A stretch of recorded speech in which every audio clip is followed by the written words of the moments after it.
Ouais, 1, 2, 1, 2. On y va, vamos.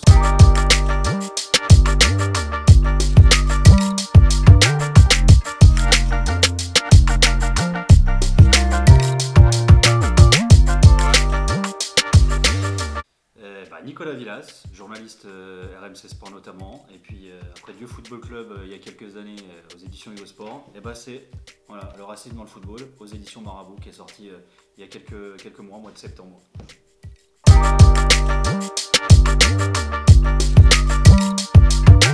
Qu'est-ce que le racisme?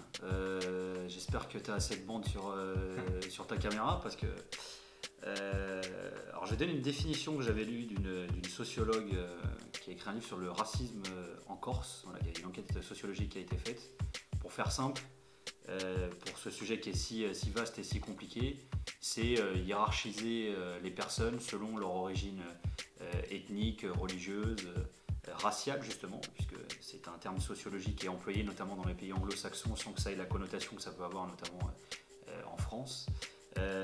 Et qui est basé surtout sur des préjugés, on va dire, sur des clichés, voilà, on va dire que c'est une hiérarchisation de la société, mais qui n'est pas basée sur des critères qui sont scientifiques. C'est à travers justement des préjugés et qui voudrait donc qu'il y ait des personnes qui soient supérieures à d'autres, puisque c'est justement une hiérarchisation de la société.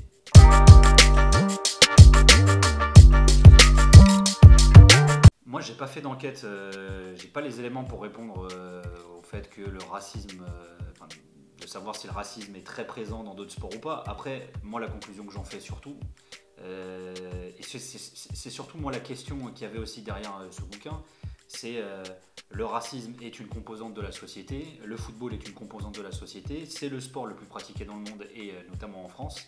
Le racisme, c'est pas de savoir si le football est raciste, c'est le racisme existe-t-il dans le football. À partir du moment où il existe dans la société, il existe aussi dans le football.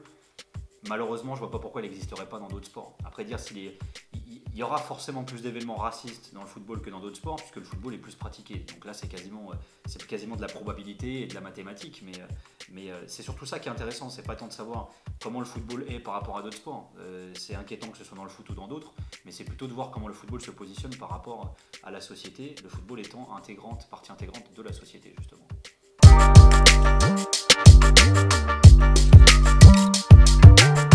Alors, on peut pas dire que les instances font rien, alors que ce soit au niveau mondial avec la FIFA, l'UEFA, que ce soit au niveau national avec la Ligue ou la Fédé. Il y a des règlements qui sont prévus à cet effet, il y a des clubs qui ont déjà été sanctionnés. Après, c'est vrai que ça se compte sur les doigts d'une main, des clubs qui ont eu des sanctions sportives liées à des actes racistes. C'est des problèmes qui sont très complexes et c'est vrai qu'aussi la FIFA notamment s'est pas aidée dans la gestion de ça quand ils créent la fameuse task force contre le racisme il y a quelques années et qui décide de la dissoudre au bout de 2 ans pour refiler le bébé finalement et la patate chaude au Fédé pour qu'elle gère ça. Je pense qu'ils ne sont pas rendus service en termes d'image sur cette question-là, surtout que à cette période-là, l'actualité était déjà très pesante là-dessus. Il y a un match qui avait été arrêté en Italie notamment lié à ça. Ils ont décidé de créer une conférence avec des joueurs qui étaient concernés par ça, des journalistes. Sincèrement, cette task force, alors certains diront que c'était des réunions qui n'étaient pas forcément suivies des faits, mais ça avait le mérite d'exister et ça avait le mérite finalement de parler d'un problème qui est important et qui est difficile à gérer justement. Avant la Coupe du Monde en Russie, il y avait beaucoup d'inquiétudes en Russie, parce qu'il y avait pas mal d'événements racistes également qui avaient lieu dans les stades et autour des stades. Gianni Infantino avait fait des déclarations, il avait rappelé que le règlement était établi, il avait même établi un protocole qui était à suivre par les arbitres en cas d'actes racistes dans les stades. Le mondial finalement s'est bien passé à ce niveau-là, on n'a pas eu de retour de problèmes majeurs sur ces questions-là. Mais c'est vrai que c'est... je sais qu'en France par exemple Nathalie Bois de la Tour, présidente de la Ligue, qui a été dirigeante au sein du Fonds d'Action, est très sensible à ces questions-là. C'est vrai que c'est des questions qui sont aussi épineuses à gérer pour les instances et surtout pour les arbitres, parce qu'on a tendance à parler des arbitres.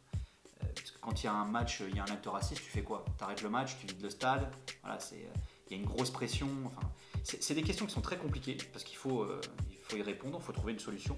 Il faut sanctionner, et après tout est dans le courage pour prendre ces décisions, et avoir aussi conscience justement de la responsabilité qu'est pour prendre les décisions et pour sanctionner. Donc c'est vrai que c'est pas forcément très simple, mais on peut pas dire que les instances fassent rien. En tout cas, les règlements existent et ce serait bien qu'ils soient peut-être plus souvent appliqués aussi avec justement plus de responsabilité.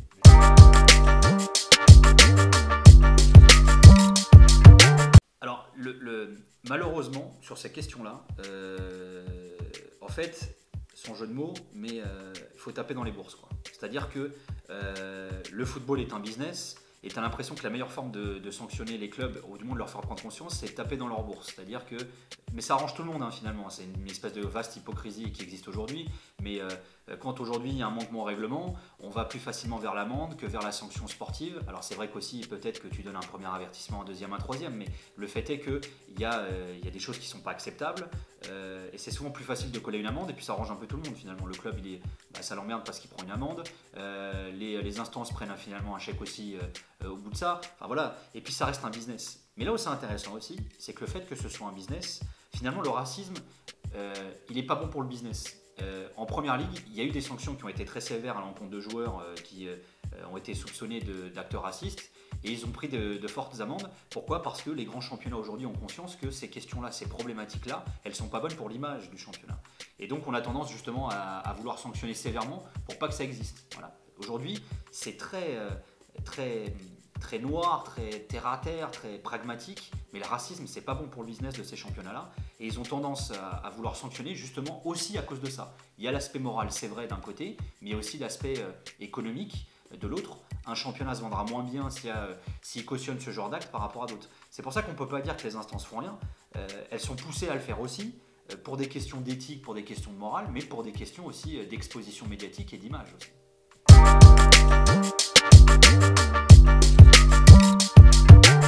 Alors c'est vrai, la question de la représentativité, c'est encore une autre question, mais et c'est là où justement, moi je trouve que le sujet est intéressant. C'est-à-dire, quand on parle de racisme dans le football, on va pas, enfin de racisme, de préjugés, de clichés, puisque bon là le terme il peut englober pas mal de choses finalement, mais c'est pas simplement de savoir si il y a des actes racistes dans les stades, si c'est des supporters, si c'est des joueurs, etc.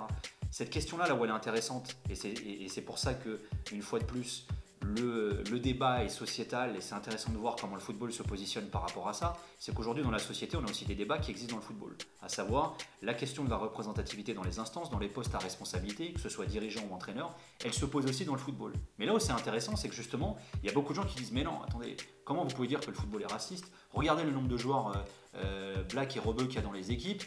On peut pas, si le football était raciste, ces joueurs-là ne pourraient pas jouer dans les clubs français, l'équipe nationale, etc. Oui, c'est vrai, mais ce qui est très intéressant, et c'est là où la problématique elle l'est aussi, comment se fait-il qu'il y ait autant de joueurs noirs et arabes dans les équipes françaises et qu'il y ait finalement si peu d'entraîneurs et de dirigeants dans les instances, dans les clubs, etc.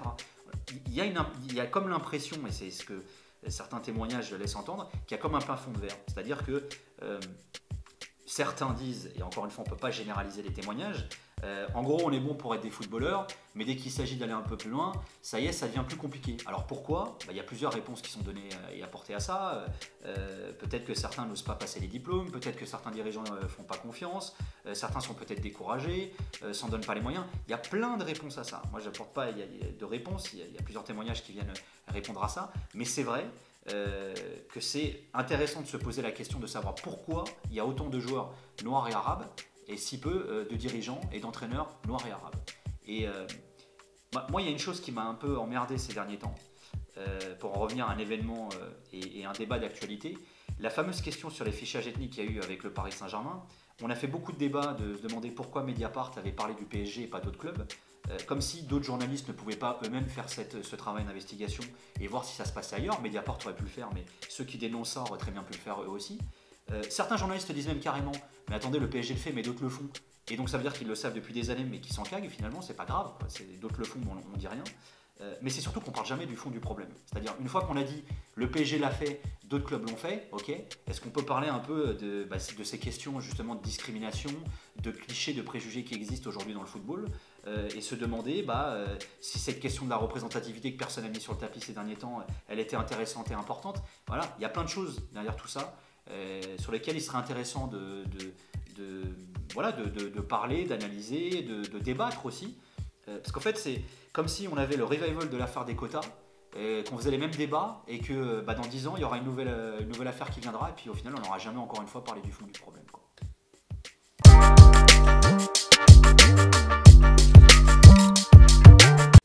après, alors, c'est vrai que le modèle anglo-saxon en soi est, alors d'un point de vue sociologique, d'un point de vue sociétal même, est différent du modèle français. Nous, on est dans le côté intégration, assimilation, etc.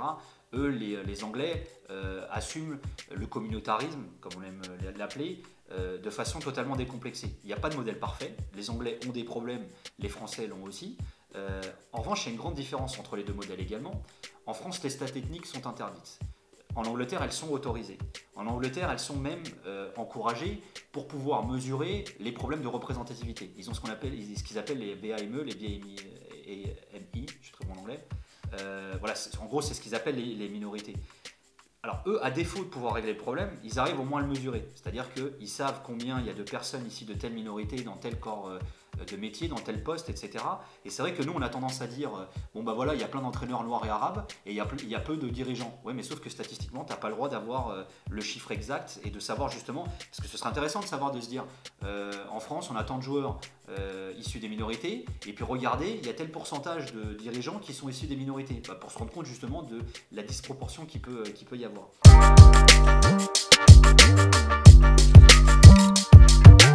Pour moi, il n'y a pas de modèle parfait, mais il y a une chose que je trouve intéressante, c'est justement, et c'est là où c'est intéressant, parce qu'on en revient à cette question des fichages ethniques, c'est le problème de la statistique ethnique, c'est pas tant qu'elle puisse exister, c'est de savoir ce qu'on en fait. Vouloir mettre les gens dans des cases en soi, voilà, ça peut être choquant et c'est pour ça que c'est interdit en France, parce que ça choque des gens également, mais on peut pas s'offusquer d'un côté qu'il n'y ait pas de représentativité et de l'autre côté de ne pas avoir de données objectives qui permettent de mesurer ce manque de représentativité justement. Pour avoir conscience d'un problème, il faut pouvoir le mesurer. Voilà, c'est con, c'est mathématique, c'est statistique, mais ce sont des stats techniques. En France, alors elles peuvent exister jusqu'à un certain point et de façon très encadrée, des sociologues peuvent le faire.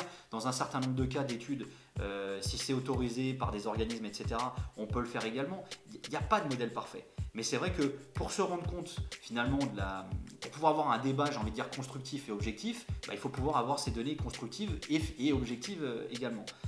Après, les Anglais, eux, pour essayer de répondre à ça, ils ont mis un certain nombre de méthodes en place. Alors, ils ont adopté ce que les Américains ont inventé, qui s'appelle la Rooney Rule, qui est une règle selon laquelle, c'est la NFL qui avait mis ça en place il y a quelques années, quand un poste à responsabilité, notamment de manager, se libère au sein d'un club, les clubs sont dans l'obligation de faire passer un entretien d'embauche à une personne qui est issue des minorités. Ça ne veut pas dire que la personne va être engagée derrière. Les conclusions ont démontré que d'ailleurs, ce n'était pas nécessairement suivi des faits. Les clubs anglais, d'abord les clubs qui dépendent de la Fédé, donc pas la Première Ligue, ont décidé d'adopter cette mesure également. Ils se rendent compte qu'également, vu que c'est finalement au bon vouloir des clubs, il n'y a pas forcément eu d'effet non plus.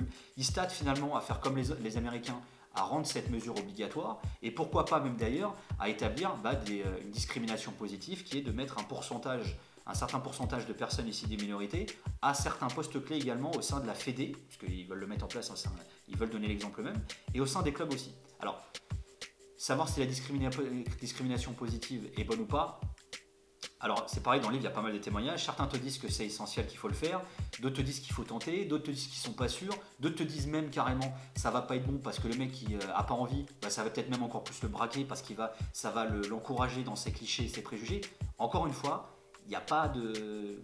moi j'ai pas de recette miracle et il y a plusieurs sensibilités qui sont différentes et je pense que malheureusement, ou heureusement d'ailleurs, heureusement oui, chaque individu est différent et ce genre de mesure n'aura pas le même impact selon la personne que tu auras en face de toi. Ça va dépendre du contexte, ça va dépendre de son histoire, de sa sensibilité, des clichés qu'il peut avoir de façon plus ou moins consciente.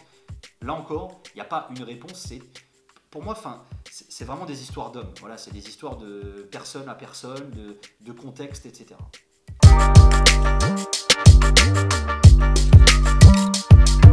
Alors, c'est vrai que le São Paulo, alors c'est un club qui est très connu parce qu'ils sont un peu, ils le revendiquent, hein, ils ont un côté un peu anard, d'extrême gauche, très engagé politiquement. C'est un club qui obéit pas du tout au modèle allemand habituellement, qui appartient à ses supporters, à ses socios finalement. Et c'est vrai qu'Abder Ramdan, qui a été entraîneur adjoint là-bas, il m'a un peu fait pénétrer dans l'univers de ce club-là.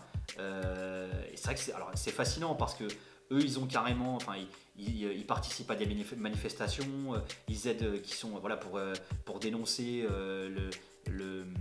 voilà, certaines causes sociales, sociétales, ils aident les migrants, ils sont vraiment hyper engagés à ce niveau-là et se revendiquent antiracistes, et y compris leurs supporters également. Ce qui est intéressant derrière ça, c'est qu'on a souvent tendance à parler du racisme pour le dénoncer à travers des exemples qui sont mauvais. C'est bien aussi, et il y a des exemples dans le bouquin aussi là-dessus, de souligner les clubs qui eux sont engagés dans l'autre sens. C'est-à-dire, Sampaoli est un club qui est engagé, qui se revendique comme étant antiraciste, qui a donc des supporters et des dirigeants qui sont très engagés via cette cause-là. Il y a des supporters, hein, je pense aux Ultramarines à Bordeaux par exemple aussi, qui se revendiquent également comme étant antifascistes, antiracistes. Je me souviens de Nancy il y a quelques années aussi, qui avait mis un non au racisme sur le col de son maillot avant un match de Coupe d'Europe, ce qui posait problème d'un point de vue réglementaire. C'est là qu'on voit aussi parfois les difficultés qui peuvent exister avec les lourdeurs administratives. Faut pas croire que tous les dirigeants, que tous les clubs, que tous les supporters s'en foutent et se moquent de ces choses-là. Encore une fois, moi ce qui est souvent très dangereux et très dérangeant, ce sont les généralités. Voilà, on ne peut pas dire voilà, les dirigeants sont tous pourris, ils s'en foutent tous, ils font rien. Non, c'est pas vrai, il y en a certains, il y a de tout partout. Et c'est pareil chez les dirigeants et c'est pareil chez les supporters aussi. Il y a aussi des gens qui sont sensibles à ces questions-là et qui s'engagent à lutter contre ça. Donc voilà, le foot, et après c'est une grande responsabilité qu'ont les médias aussi. On a tendance à parler des choses parce qu'il faut vendre, parce qu'il faut faire du buzz à travers les faits divers. Il y a aussi des faits divers, c'est aussi ça. Malheureusement, c'est des cas qui sont exceptionnels et on n'en parle pas suffisamment assez non plus. Le foot, c'est pas que des racistes dans les stades, hein. C'est pas que des dirigeants qui s'en tapent, hein. C'est aussi des mecs qui luttent contre ces choses-là, quoi.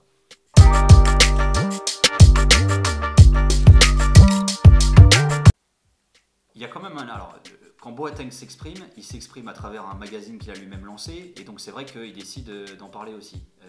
Parce qu'il est engagé, parce que tu sens qu'il a un réel traumatisme par rapport à ce qu'il a vécu quand il était gosse.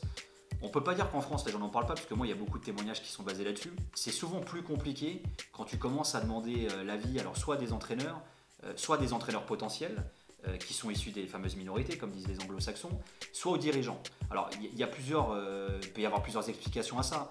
Certains te disent c'est parce que si je sais que si je l'ouvre, en gros je vais être ricard, on va dire que je suis une victime. D'autres parce qu'ils estiment que ça n'existe pas. Au final, on peut y arriver par le mérite. D'autres attendent de voir, tout simplement, c'est-à-dire d'avoir les armes pour prétendre à des postes, d'avoir les diplômes, et si derrière il y a des blocages, ils te disent bah, on verra. Voilà. Et puis d'autres, alors de façon plus ou moins consciente, bah, ils estiment qu'il n'y a pas de problème finalement. Donc, et même au niveau des joueurs, il n'y a pas... Alors, il y a autre chose, là où ta question est intéressante. Au final, il y a peu de joueurs qui parlent du sujet du racisme, mais il y en a combien qui sont interrogés sur cette question-là? Alors, quand je parle de racisme, c'est sur la question des discriminations, des clichés, des préjugés. En fait, la question, c'est ça intéresse qui ce problème au final? Regarde, là, on en revient à cette histoire, encore une fois, qui a fait le buzz là pendant des semaines après les révélations de Football Leaks. Il y a eu cette histoire des fichages ethniques. Moi, je ne suis pas là pour condamner qui que ce soit, mais une fois qu'on a dit que ça existait, que d'autres clubs l'ont fait, alors qu'on a condamné Mediapart parce qu'ils ont parlé du PSG et pas d'autres clubs, est-ce qu'on parle du fond du problème? Ça intéresse qui cette question-là aujourd'hui? Il y a eu l'affaire des quotas il y a quelques années.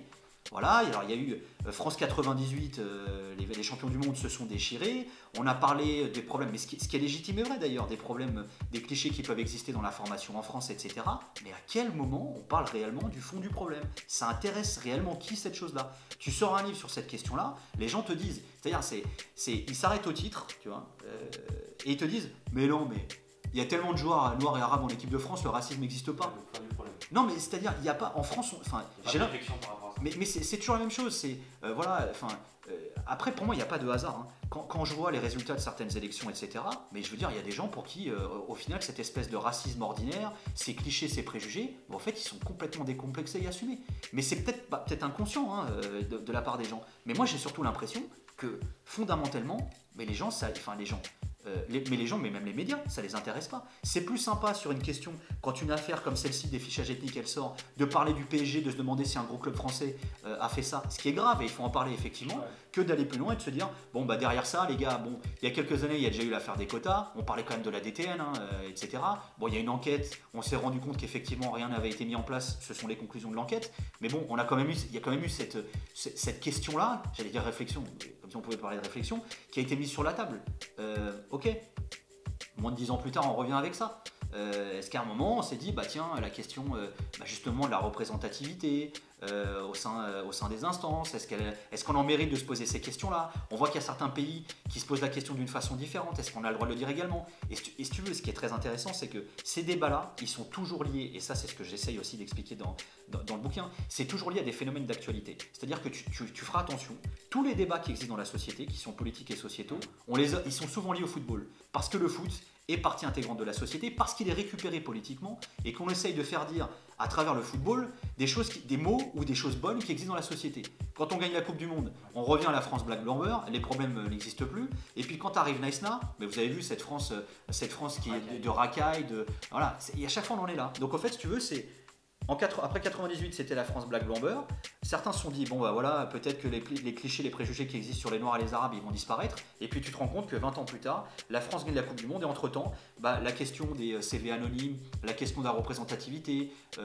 Mais quand je parle de discrimination, elle est pas que raciale, hein, elle est sociale, elle est sociétale. Ça dépend du lieu où tu habites, de tes origines, quelles qu'elles soient, de ton sexe. Voilà, tout ça, en fait, 20 ans plus tard, on a exactement les mêmes problématiques qu'aujourd'hui qu'il y a 20 ans. Et au final, dès que des affaires comme celle-ci, sortent comme celle-ci, voilà, on crie au loup, au scandale sur des thèmes bien précis, et au final, on va jamais au fond du truc. Voilà. Et on tourne en rond.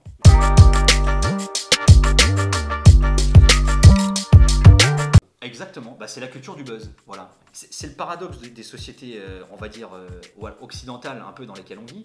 Il n'y a jamais eu autant de médias, il n'y a jamais eu autant de possibilités d'accéder à l'information. Et finalement, il n'y a jamais eu aussi peu de sources différentes d'informations. En gros, c'est une info qui sort, un buzz, souvent qui est immédiat, et derrière, on surfe là-dessus. Voilà. Et surtout, on est dans l'analyse immédiate. Donc en fait, tu n'es pas dans l'analyse.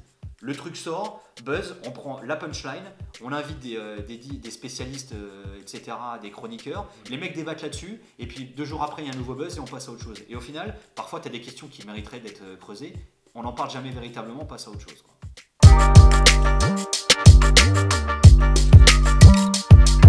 Moi, je me souviens quand j'avais commencé le bouquin, les tout premiers entretiens, je les avais commencés il y a 6 ans. Et en fait, j'étais parti à la base pour faire un chapitre sur la religion dans le bouquin. Et en fait, je me suis rendu compte que le chapitre sur la religion méritait plus que ça. Et Dieu Football Club est né. Et donc, j'ai sorti Dieu Football Club qui, lui, pour le coup, parle vraiment des thèmes. Voilà, alors tout ce qui est. Alors, clichés, préjugés qui peuvent exister autour de la religion, mais aussi la problématique des pratiques religieuses pour un footballeur professionnel. Voilà, il y a beaucoup de témoignages aussi. Et puis, j'en suis revenu sur le thème de la religion. Alors, 5 ans, c'est rien à ce niveau-là. En revanche, tu te rends compte que parce que l'actualité a été très lourde également, les problématiques sont toujours là. Moi, je me souviens surtout, parce que moi, j'ai grandi, c'était vraiment...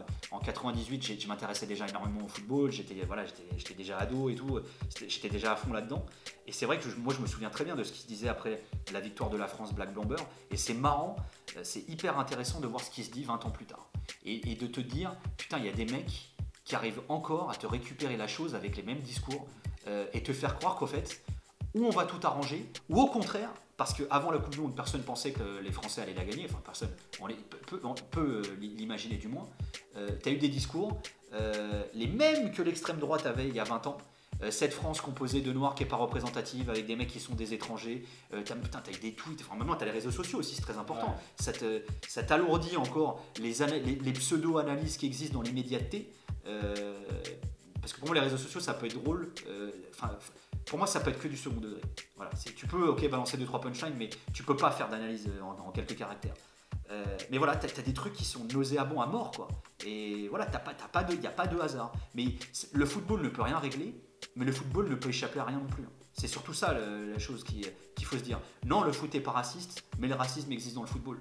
Non, le football va pas résoudre le racisme, mais il peut quelque part y aider aussi. Voilà, il y a de tout, partout. Évitons surtout de tout généraliser et de réagir en disant ouais, ils sont tous comme ci, ils sont tous comme ça. Et ça, c'est aussi un débat, une réflexion qu'on doit avoir au quotidien. C'est valable pour tout le monde, quoi.